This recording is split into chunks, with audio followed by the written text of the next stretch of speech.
I'm going to save you a decade of wasted time.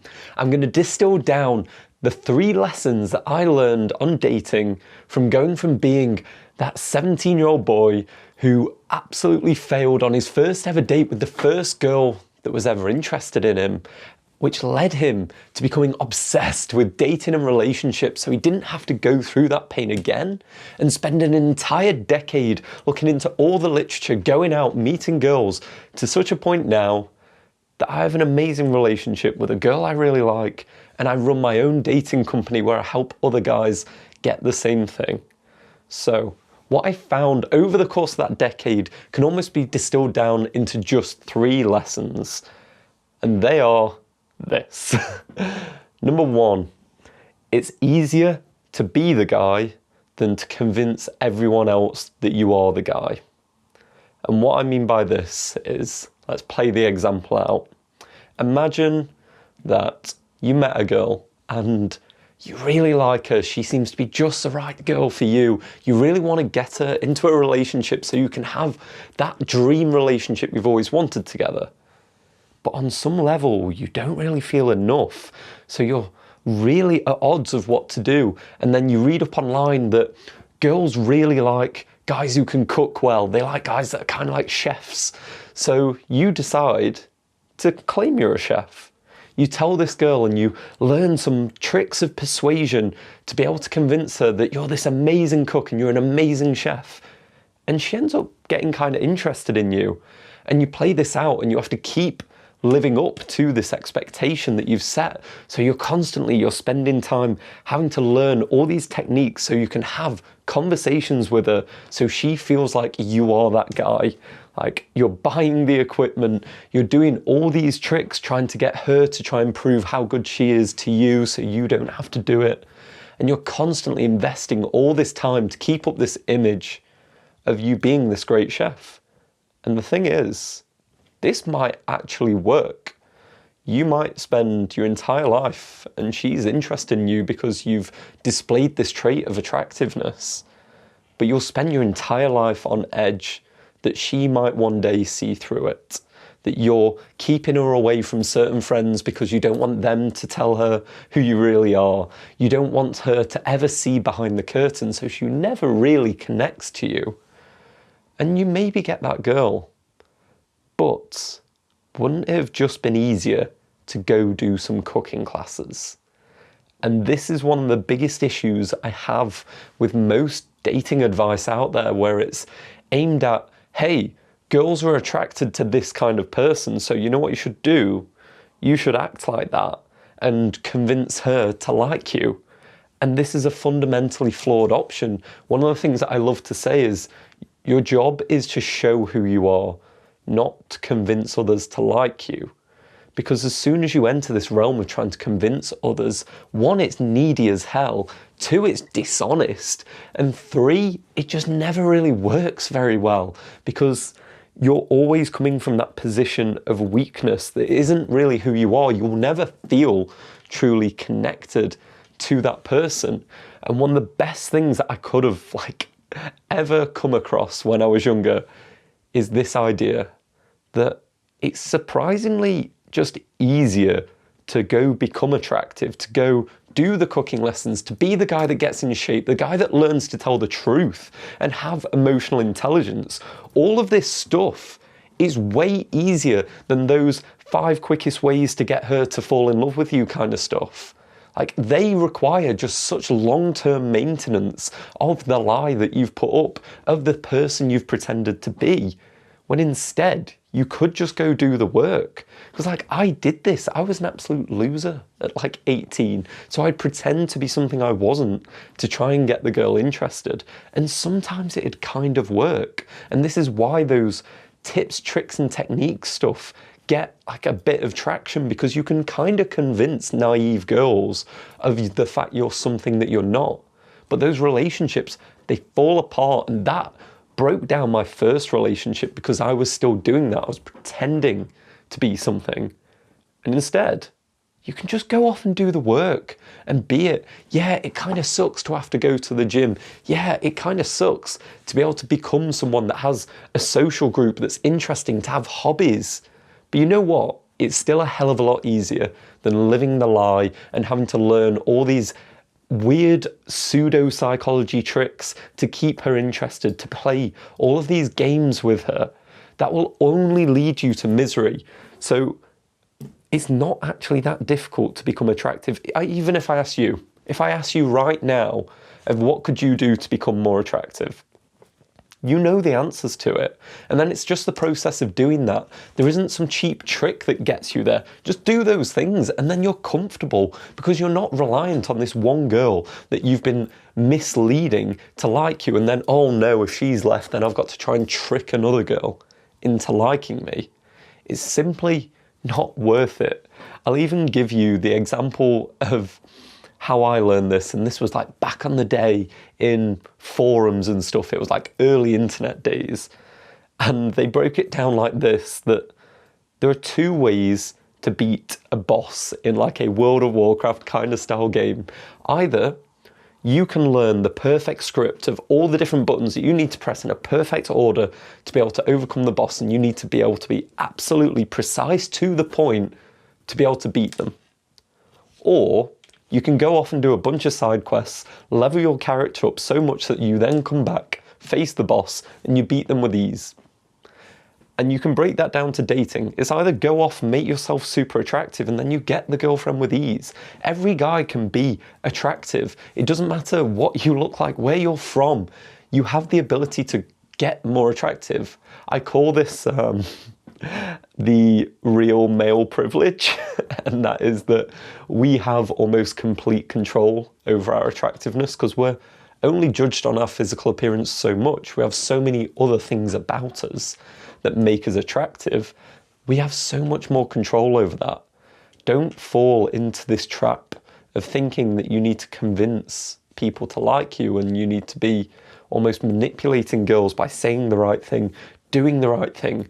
I heard an example of another popular YouTube dating coach that if you go into his like private Discord with his videos, one of the things that you should do if you go on a date with a girl and you're driving and she tries to change the song or change the radio, you change it back because you need to assert your dominance and do all these things. And it's like, if you need this sort of stuff to assert your dominance, to convince her that you're the alpha male, you're really not. Instead, show her who you are, because that's the only thing that you need to do to be able to present yourself and find attraction with women. The ones that are attracted to you just need to see who you are and you'll have that bond. Okay. Secondly,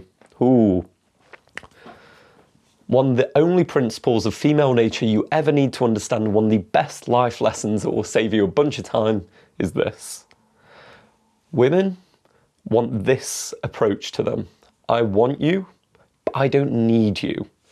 Fundamentally, what guys get wrong is like women want to be desired. It is built into them to have that sense of desire. I think you must have come across this story where it's like the millionaire guy with loads of status that has the miserable wife that ends up cheating on him.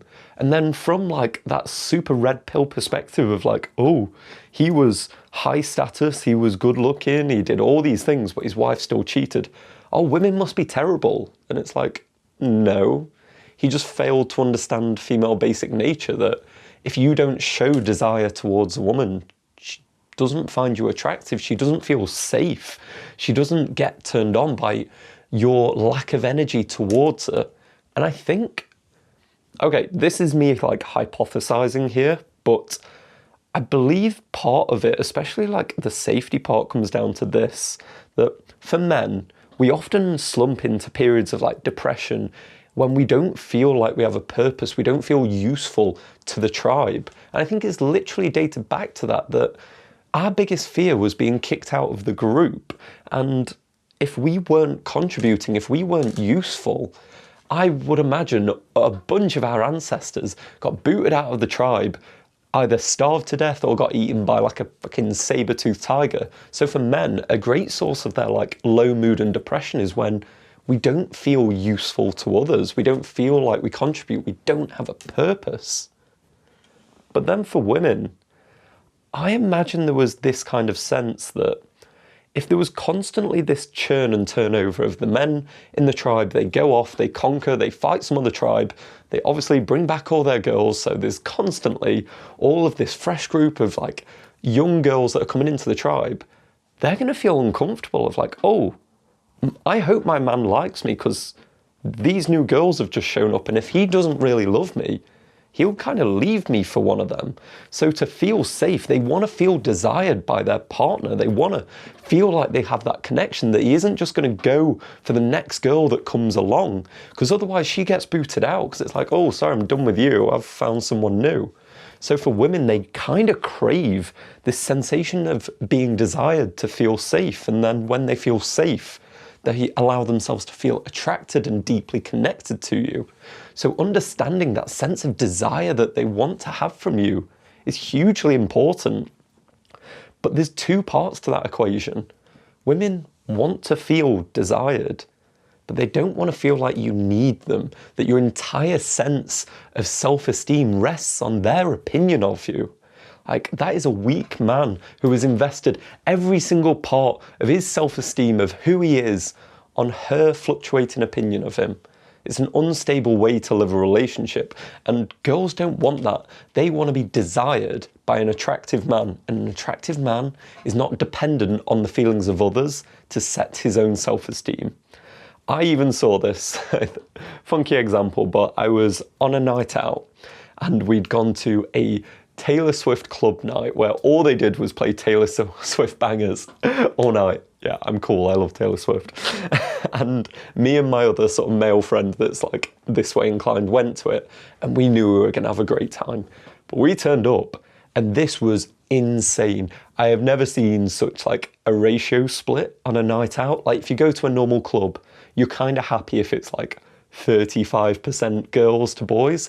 This thing was like 90% girls. It was mental. It was just all girls there.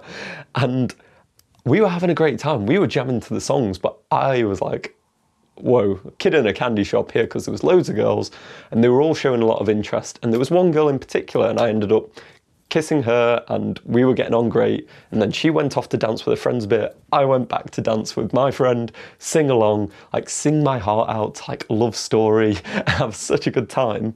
And during that period, there was a bunch of girls that came near us and sort of danced and started showing interest in me. And I was just like chilling, dancing with them, dancing with my friend. And then I went back over to speak to this red-headed girl that I had kissed previously. And she was really off with me. She was annoyed that I'd dance with these other girls, and she was suggesting like, oh, why don't you just go off with them, or that kind of thing. And I was sat there just like, okay, like, I don't really see what you're getting at here. It's like, it's a dance floor. I don't know what you expect. And she was being really off, and it was like, okay, this is probably about to crash and burn. So I was just like, I'll tell her straight up what I'm feeling. And I said those words. I was like, hi, like, I want you, but I don't need you. I can go back out there, like, I think you're really cool, but I don't need you. And because I said that, it could have gone either way. She could have just been like, bah, not interested. But then she seemed to drop her guard, left all of this like pseudo annoyance at me on the floor, and we just kissed, and then we had a great night again together. But I think that just came because I made it clear to her that, yeah, like, I am interested, but I'm not going to come chasing after you like a puppy and apologising because I went off and danced with some other people. Like, come on, chill out. And that clear communication that time seemed to really work. So having this vibe, and you don't always have to make it abundantly clear that this is the case, but at least having that clear sense of, when I'm speaking to a girl, I'm showing her the desire. I'm showing her I'm interested. When I walk up to her, I will tell her that I think she looks beautiful. But I'll tell her in a way that doesn't mean like, oh, I think you're really beautiful, please go out with me. No, it's like, I think you're really beautiful. What's your name? And it's me communicating that desire without a reliance on her feedback to me to feel good about myself. Then, finally, and this is the one, right? This is the one that's going to save you the most amount of time, because this is where I lost the most amount of time in my 20s. It was ridiculous. Okay. Thirdly, and that is, it's fuck yes or no. So I stole this from Mark Manson, the guy, Subtle Art of Not Giving a Fuck. That guy did a book called Models, which is the best book on dating. And he captured this feeling that I had better than anything else in those few words of it's fuck yes or no. And if I'd have learned this earlier, I'd have saved myself a bunch of pain. So for example, there was this girl I was dating. I lived in Bulgaria at the time. I'd met her at the airport, she works there, and we'd been going out on some dates. It was always a bit challenging arranging, like she was a really busy girl. Like she worked at the airport, she was a model, gymnast, and the whole freaking shebang. She was great, like on paper, she was absolutely awesome. And when we were on the dates together, she was like, we got on really well. But then as soon as we were apart, I'd message her and it'd just be really difficult for us to try and coordinate going on a date together. It'd be like, she didn't seem willing to sort of compromise in any realm of just like going to meet each other, make it easier meeting up. And I remember speaking to one of my friends about it, and he was just like, no, dude, what you need to do is just send her this voice note where you outline all these different things, because she'd gone, basically, I'd asked her to go out on a date and she kind of blanked it for a few days. And he was like, nah, you need to send her a voice note, do all these things and convince her, and then you'll be able to go on some dates, you'll seal the deal on some dates and she'll be into you. And it's like, okay, cool. And I sent the voice note and she actually responded super positively. And I was like, okay, then maybe she is interested. And then we went on a date and it went amazingly again. And I thought, cool, okay, this is going to progress into something. But then 2 days later, we're back in that same situation again, where I'm like, hey, let's meet up on here. And she's like, oh, I'm busy then, and not really making any attempt to have something happen. And what happened was that next time, I decided to just kind of let it go. I was very frustrated. I was like, I really wanted to have something to happen with this girl, but I was just like, I was super frustrated. And I decided the vibe she was giving me, it wasn't a fuck yes. It was like, it was ambivalence other than when we were together. And this mixed signal she was sending me is something that a lot of guys will experience, of the girl that doesn't text back, the girl that is just super hot and cold. Well, turns out it was a waste of my time, because once I left her alone and I only saw her a few more times in passing at the airport, I found out, because she wanted me to call her a bunch of times, but I knew where that would lead. And I knew if I tried to engage, it was going to be the same thing again. And then I asked her, like months later, I spoke to her, because I was like, okay, well, have you managed to find another relationship? And it's like, no. She was never emotionally available. Like this girl that I was trying to make something happen with, that I was trying really like hard to just like sort the logistics out, she's never really going to be with anyone, and she's still kind of sad and lonely, and she can't quite understand why something isn't happening for her. Because when we spoke, she was somewhat upset because I'd moved on, because I'd met someone new and I'm in a relationship now. So I was sort of checking in with what was going on for her.